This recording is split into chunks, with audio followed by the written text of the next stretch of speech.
In the ancient times, there were two powerful countries arrived in the history. These are Portugal and Spain. Before taking over, the five powerful countries arrived. These are America, France, Germany, United Kingdom, and Italy.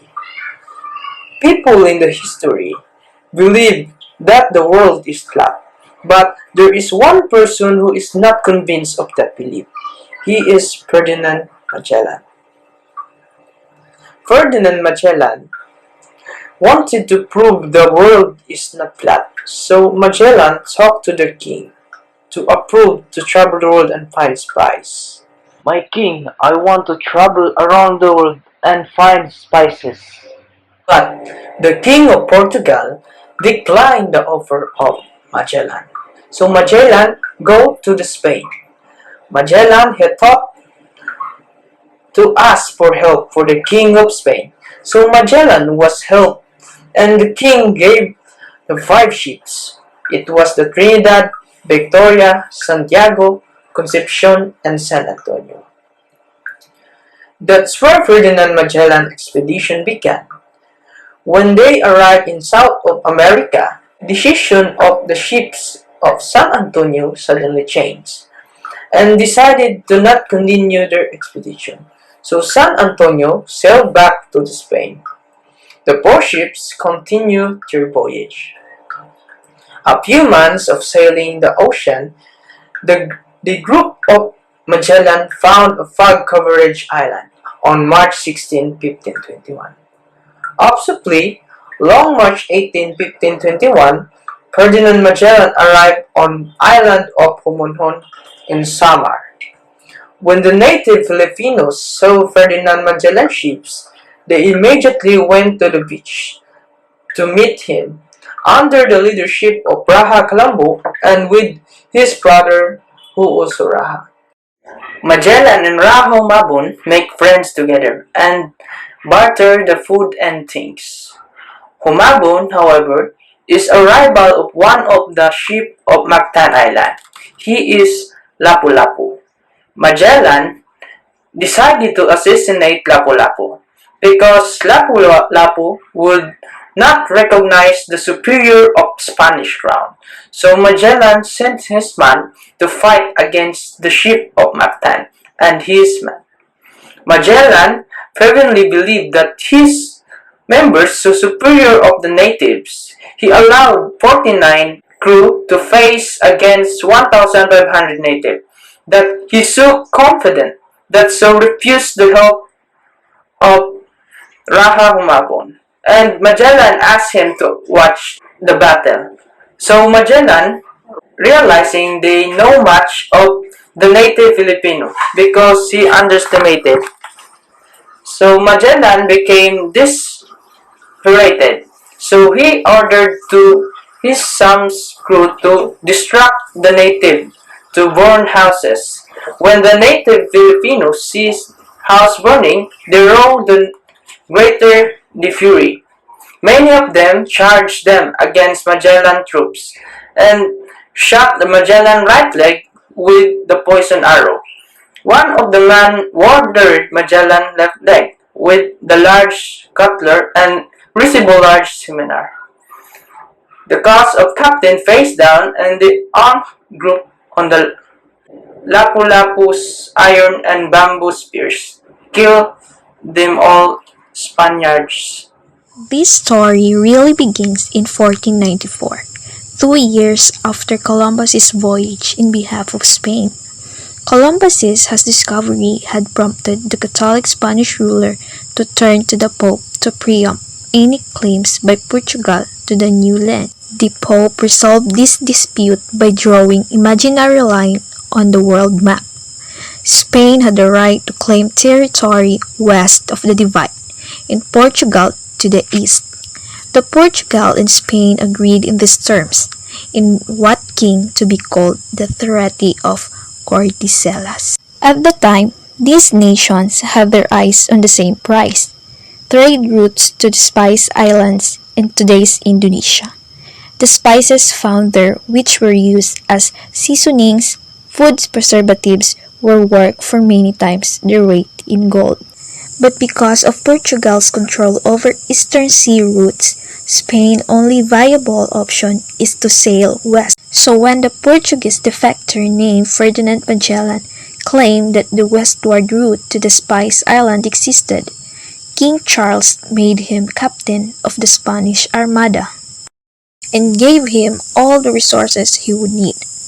Along with a share on the voyage's profits, he granted Magellan 5 ships, which are the San Antonio, Concepcion, Trinidad, Santiago, and Victoria, and about 260-man crew, including the young slave named Enrique, captured by Magellan on the previous journey to Malacca, and Antonio Pigafetta, a Venetian nobleman seeking adventure. Tuesday, the 20th September of the said year, we set sail from St. Lucar, making the course of the southwest, otherwise named La Beche, and on the 26th of the said month we arrived at an island of Great Canaria named Tenerife, which is in 28 degrees latitude. There we remained 3 days and a half to take in provisions and other things which were wanted. After that we set sail thence and came to a port named Monteros, where we sojourned 2 days to supply ourselves with pitch, which is a thing necessary for ships.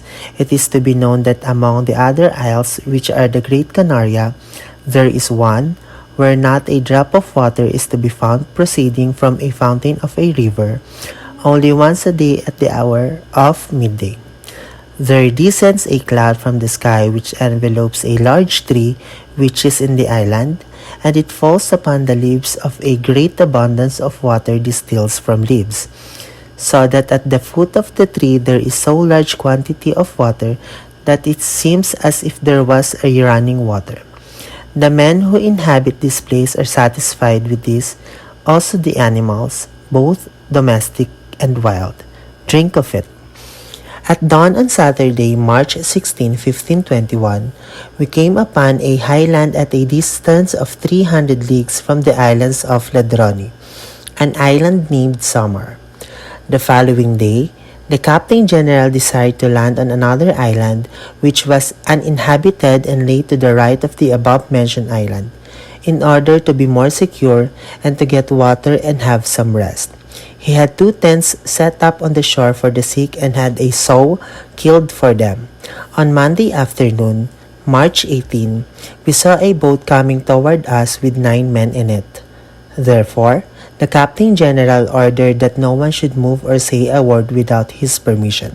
When those men reached the shore, their chief went immediately to the Captain General, giving signs of joy because of our arrival. 5 of the most ornately adorned of them remained with us, while the rest went to get some others who were fishing, and so they all came. The Captain General, seeing that they were reasonable men, ordered fun to be set before them, and gave them red cups, mirrors, combs, bells, ivory, bocasine, and other things. When they saw the captain's courtesy, they presented fish, a jar of palm wine which they call yuraca or arak, figs more than 1 palm long, bananas, and others which were smaller and delicate, and 2 coconuts. They had nothing else then but made signs with their hands that they would bring umay or rice, and coconuts and many other articles of food within 4 days. Of the palm tree. Just as we have bread, wine, oil, and vinegar, so those people get everything from the tree. They get wine in the following manner.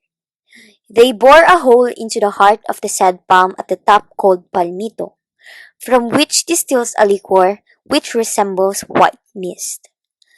That liquor is sweet but somewhat tart, and is gathered in canes of bamboo as thick as the leg and thicker. They fasten to the tree at morning, and in morning for the evening. That palm a fruit, namely the coconut, which is large as the head or thereabouts. Its outside is green and thicker than 2 fingers.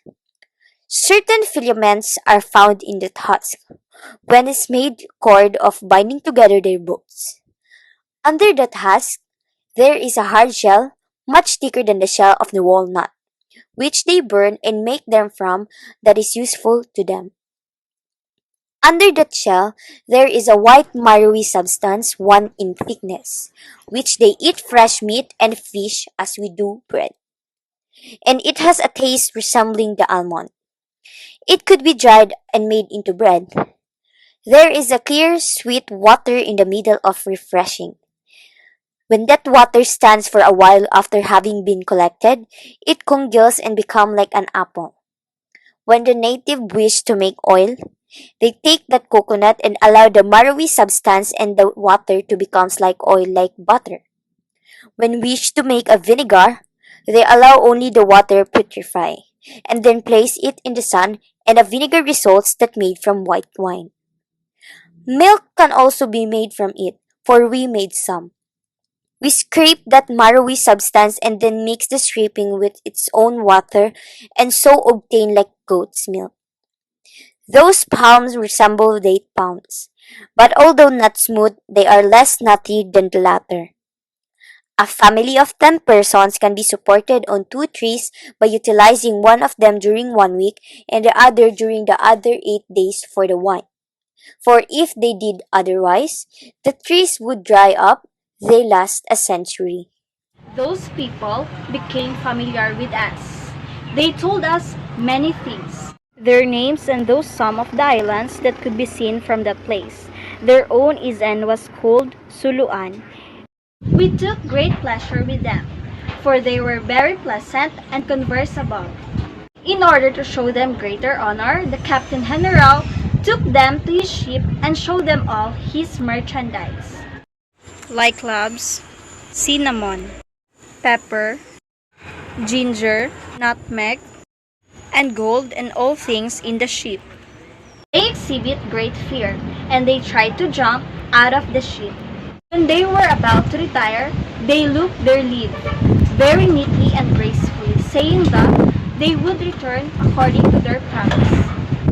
The island where we were is called Humunu, now Humunhon, but inasmuch as we found 2 springs there of the clearest water, we called it Aquada Dali Boni Segnali, the watering, the place of good signs, for there were the first signs of gold which we found in those districts. We found a great quantity of white coral there, and large trees with fruit, a trifle smaller than almond and resembling pine seeds. There are also many palms, some of them are good and others are bad. There are many islands in that district, and therefore we called them the archipelago of San Lorenzo, as they were discovered on the Sunday of Saint Lazarus. The natives returned on March 22nd at midday.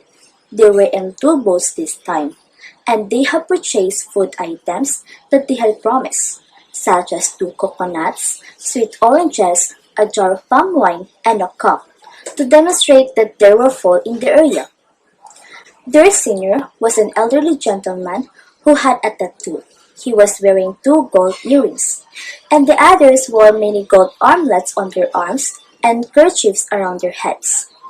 Magellan's expedition stopped at Homonhon for 8 days from Sunday, March 17 to Monday, March 25. The expedition weighed anchor and sailed out of Homonhon Island on Monday, March 25 in the afternoon. This day, March 25, was the Feast of the Incarnation, also known as the Feast of Annunciation, and thus Our Lady's Day in the ecclesiastical calendar. On this day, Pigafetta was involved in an accident as they were about to weigh anchor. He was rescued after falling into the water. He credited his brief escape from death to grace received via the Blessed Virgin Mary's intercession on her feast day.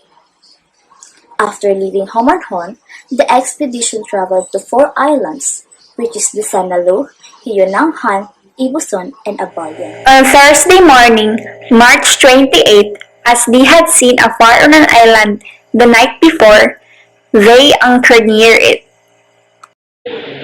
They saw a small boat, which the natives called Baloto or Baroto, with 8 men in it, approaching the flagship.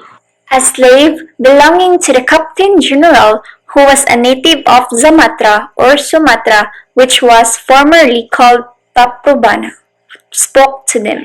They immediately understood him, came alongside the ship, and willing to enter but taking a position at some little distance. The captains, seeing that they would not trust them, they threw them out a red cap and other things tied to a bit of wood. They received very gladly, and went away quickly to advise their king. About 2 hours later, they saw two balanghay coming. They are large boats and called by those people. They were full of men, and their king was in the larger of them, being seated under an awning of mats. When the king came near the flagships, the slaves spoke to him. The king understood him, for in those districts the kings knew more languages than other people. The captain general showed great honor to the men who entered the ship, and gave them some presents for which the king wished, before his departure, to give the captain a bar of gold and a basket of ginger. The latter, however, thanked the king heartily but would not accept it. In the afternoon, they went in the ships and anchored near the dwellings of the king. Next day, Holy Friday, the Captain General sent his slave, who acted as their interpreter, ashore in a small boat to ask the king if they had any food to have food it carried to the ships, to say that they would be well satisfied with them, for they land to the island as friends and not as enemies. The king came with 6 or 8 men in the same boat and entered the ship. He embraced the captain general, to whom he gave 3 porcelain jars covered with leaves and full of raw rice, 2 very large dorado, and other things. The captain general gave the king a garment of red yellow cloth made in a Turkish fashion, and a fine red cup, and to the others, the king's men, some knives, and to the others, armorers. The captain general had a collation spread for a turn. King told through the slave that he desired to be kasi-kasi with him, that is, to brother. The king replied that he also wished to enter the same relations with the captain general. Then the captain showed him clothes of various color, linen, coral ornaments, and other articles of merchandise, and all the artillery, some of which who from him.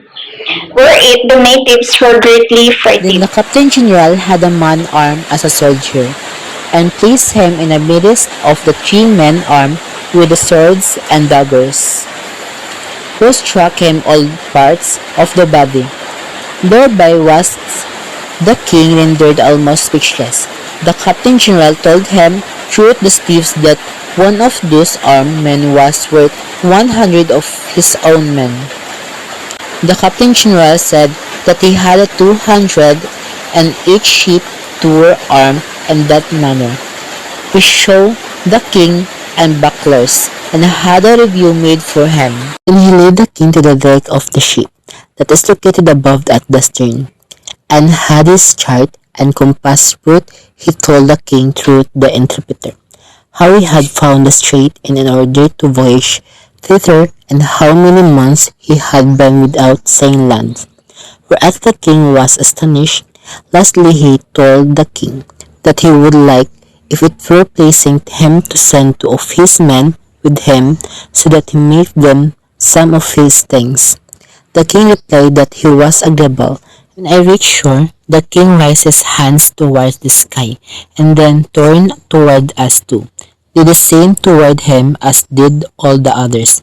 The king took me by the hand, and thus they led us under a bamboo covering, where there was a balanghay, as long as 80 of my palm lengths, resembling a fosta.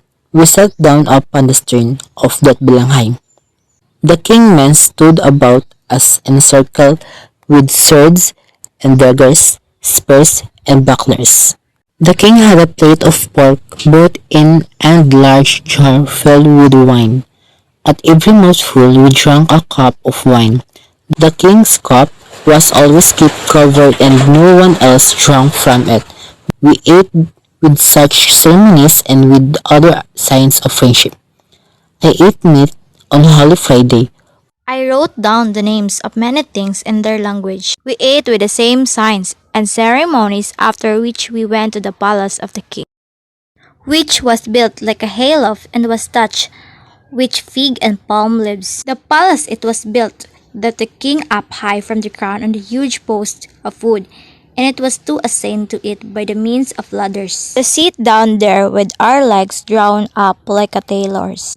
After an hour, a platter of roast fish cut and spices was brought, and the ginger freshly gathered and wine. The king's older son, who was the prince, came over to us. Therefore the king told him to sit down near us, and he accordingly did so. Then two platters brought in with fish and its sauce, and with the other with the rice, so that we might eat with the prince's company, and became intoxicated as a sequence of so much drinking and eating. They used the gum of tree called anim wrapped in the palm of fig leaves for light. The king made us a sign that he was going to go to sleep. He left the prince with us, and we slept with the latter on a bamboo mat with the pillows made of leaves.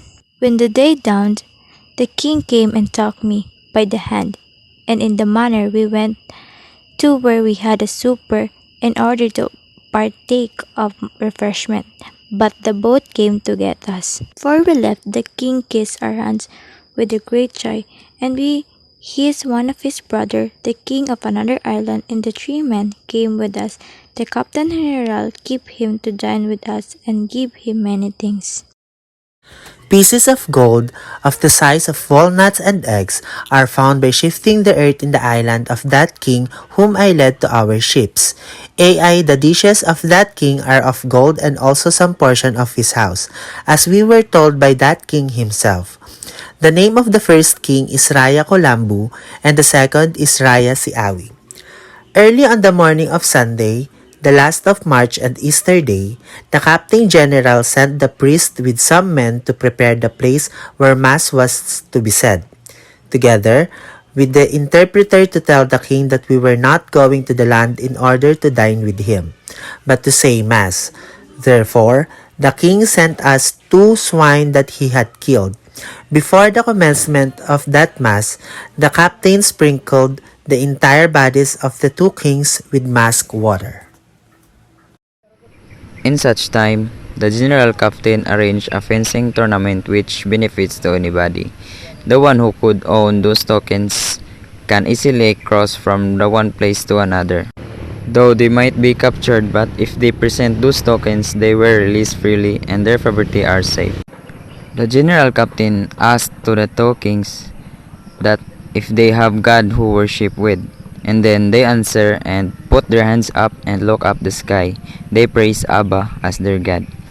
In a while, the interpreter noticed that there is no enough food to eat. Then later answered that they live in the other island. They just passing by and they are just waiting for the season of going back. The general said he loved to go back to that island of God will give such time. After that, they leave that place satisfied and honored to the people. After dinner, we all returned clad our doublets, and that afternoon went together with 2 kings to the summit of highest mountain there. When we reached the summit, the Captain General told that he esteemed highly having suited for them, but since the cross was there, it could not but be of great use to them. On asking them which port was the best to get food, they replied that there were three, namely Ceylon, Zubu, and Calacan, but the largest and the one with the trade offered of their own accord to give us pilots to show us the way. The general thanked them and determined to go there, for so did his unhappy fate will. After the cross was erected in position, each of us pattered Noster and Ave Maria and adored the cross. And the kings did the same. Then we descended through their cultivated fields and went to the place where the Balakay was. The kings had some coconuts brought in so that we might refresh ourselves. The captain asked the kings for the pilots, for he intended to depart the following morning and said that he would treat them as if they were the kings themselves and would leave one of us as a hostage. The kings replied that every hour he wished the pilots were at his commands, but that night the first king changed his mind, and in the morning when we were about to depart, sent word to the Captain General asking him for love of him to wait 2 days until he should have his rice harvested and other trifles attended to. He asked the Captain General to send him some men to help him, so that it might be done sooner, and said that he intended to act as our pilot himself. The captain sent him some men, but the kings ate and drank so much that they slept all day. Some said to excuse them that they were slightly sick. Our men did nothing on that day, but they worked the next 2 days.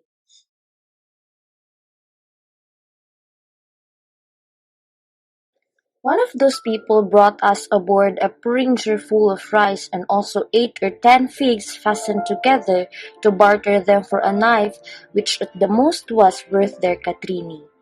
The captain, seeing that the native cared for nothing but a knife, called him to look at other things.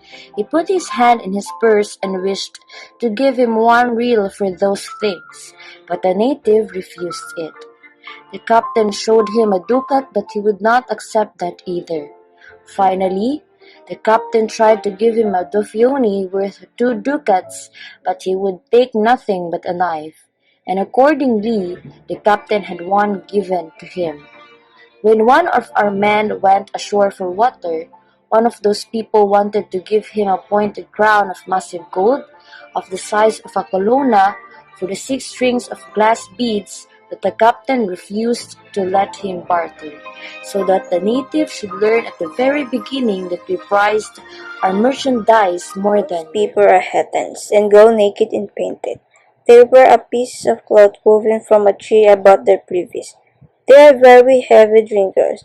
Their women are clad in tree cloth from their waist down, and their hair is black and reaches to the ground. They have holes pierced in their ears which are filled with gold. Those people are constantly chewing a fruit which they call areca, and which resemble pear. They cut that fruit into 4 parts and then wrap it in the leaves of the tree which they call betel. Those leaves resemble the leaves of the mulberry. They mix it with a little lime, and when they chew it thoroughly, they spit it out. It makes the most exceedingly red. All the people in those parts of the world use it, for it is a very calling to the heart, and if they cease to use it, they would die. They are dogs, cats, swine, fowls, goats, rice, ginger, coconuts, figs, oranges, lemons, millet, panicum, sorgo, and that Sunday, the 7th of April, about midday, Magellan and his men entered the port of Zobo. Having passed by many villages, there they saw many houses which were built on trees. On approaching the principal town, the Captain General commanded all his ships to hang out their flags. Then they lowered the sails in the fashion in which they are tracked when going to fight, and he had all the artillery fired, at which the people of this place were frightened. The Capitan sent a young man, whom he had brought out, with the interpreter to the king of this island Zobo. This having come to the town, found a great number of people and their king with them. All alarmed by the artillery had been fired, but the interpreter reassured at them, saying that it was the fashion and custom to fire artillery when they arrived at the port, to show signs of peace and friendship, and also to do more honor to the king of the country. They had fired all the artillery. The king and all his people were reassured. He then bade one of his principal men ask what word seeking. The interpreter answered him that his master was captain of this greatest king in the world, and that he going by the command of said sovereign to discover the Molucca Islands. However, on account of what he had heard where he had passed, and especially from the king of Mazaba, of his courtesy and good fame, he had wished to pass by his country to visit him, and also to obtain some refreshment of victuals for him to merchandise. Tuesday morning following, the king of Mazaba with the Moor came to the ship and saluted the captain on behalf of the king of Zobo, and said that the king was preparing a quantity of provisions, as much as he could, to make present of to him, and that after dinner he would send two of his nephews, with others of his principal people, to make peace with him. Then the captain had one of his men armed with his own armor, and told him that all of us would fight armed in the manner. At which the Moorish merchant was rather astonished, but the captain told him not to be afraid, and that our arms were soft to our friends and loud to our enemies, and that as cloth wipes away the sweat from a man, so our arms destroyed the enemies of our faith. The captain said that to the Moor, because he was more intelligent than the others, and for him to relate it all the king of Zobo. Dumaan sila sa pagitan ng isla ng Cagayan at ng daungan ng Sipil. Tinahak nila ang daan sa silangan at sa timog silangan para hanapin ang isla ng Molucco. We passed between certain little mountains, around which we found many weeds, although there was a great depth. Passing between these islets, it seemed that we were in another sea. Having leaped Sipit to the east, we saw to the west two islands called Sulu and Taghima, near which islands pearls are found, the two pearls of King of Borneo, of which I have spoken, were found there, and this is the manner in which he obtained them. According to the account which was given me of it, the king of Borneo married a daughter of the king of Sulu. Siya yung nagsabi ng kanyang ama ay mayroong malalaking perlas. He desired to have them, and decided on getting them by any means. And one night he set out with 500 praus full of armed men, and went to Sulu and took the king with his two sons, and brought them to Barney, and did not restore them to liberty until they gave him the two pearls. Continuing our course as in a quarter northeast, we passed near two inhabited place called Kabit and Subani, and passed near an island called Monoripa. 10 leagues distance from the before mentioned islets. The inhabitants of these islands always live in their vessel, and have no houses on shore.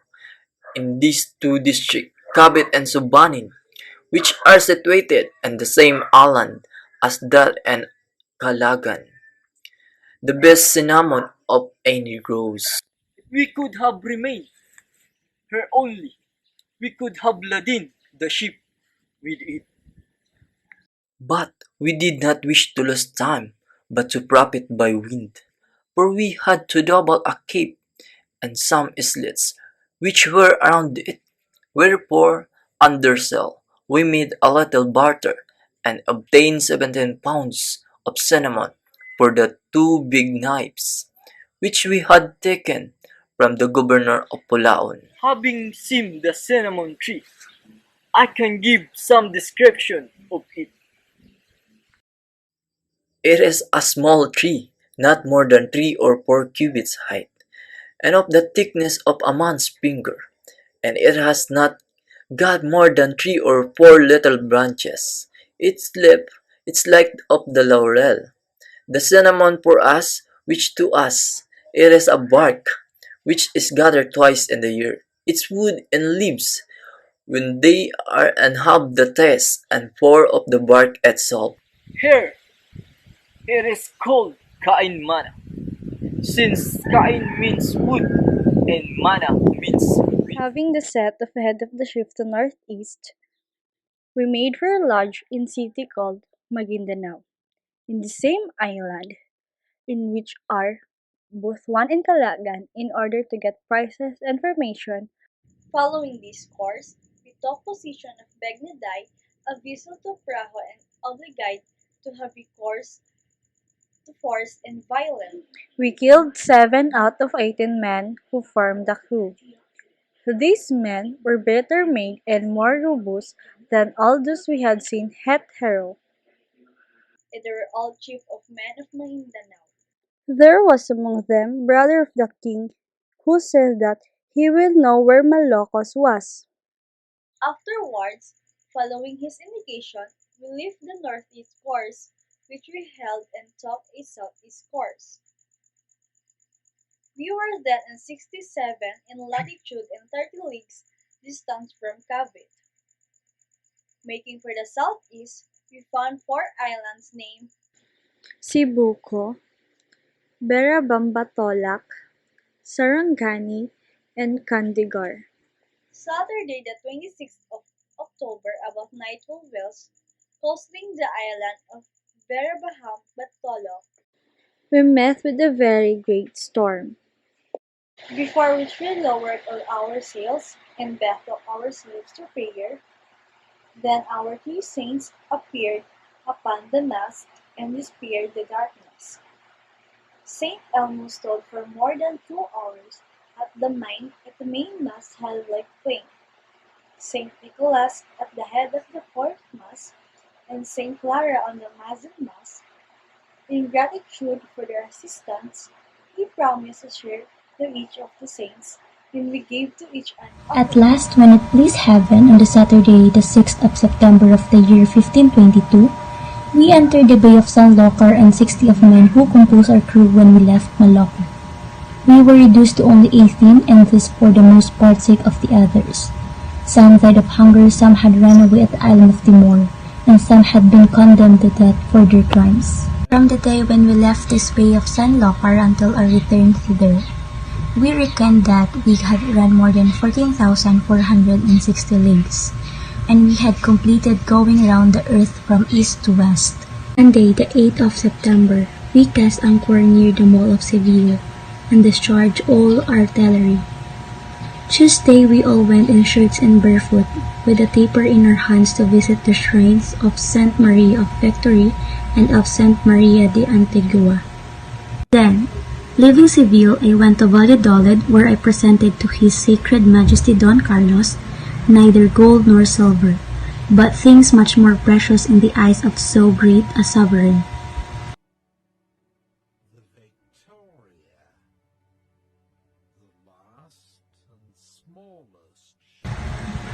I presented to him, among other things, a book written by my hand of all the things that had occurred day by day in our voyage.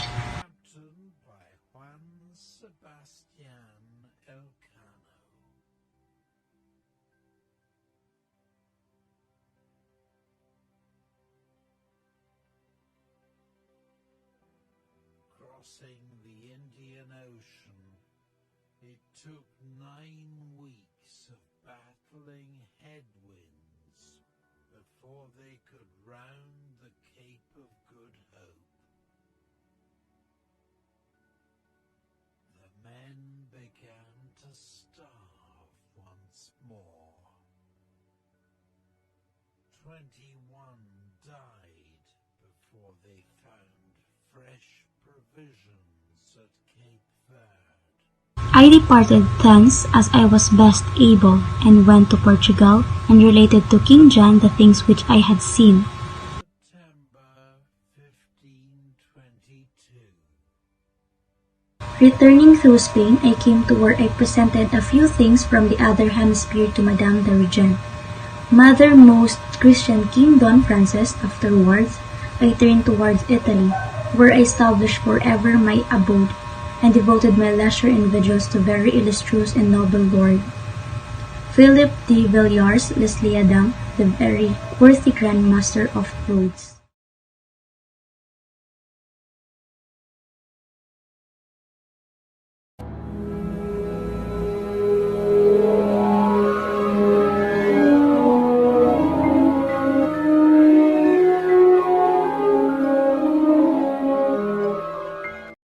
Welcome to Matchmade, home of the perfect woman. Come on in and design the girl of your dreams. This ain't build a bitch. You don't get to pick and choose. Different ass and bigger boobs. If my eyes are brown or blue, this ain't build a bitch. I'm filled with flaws and attitudes. So if you need perfect, I'm not built for you. Bob the Builder broke my heart. Told me I need fixing.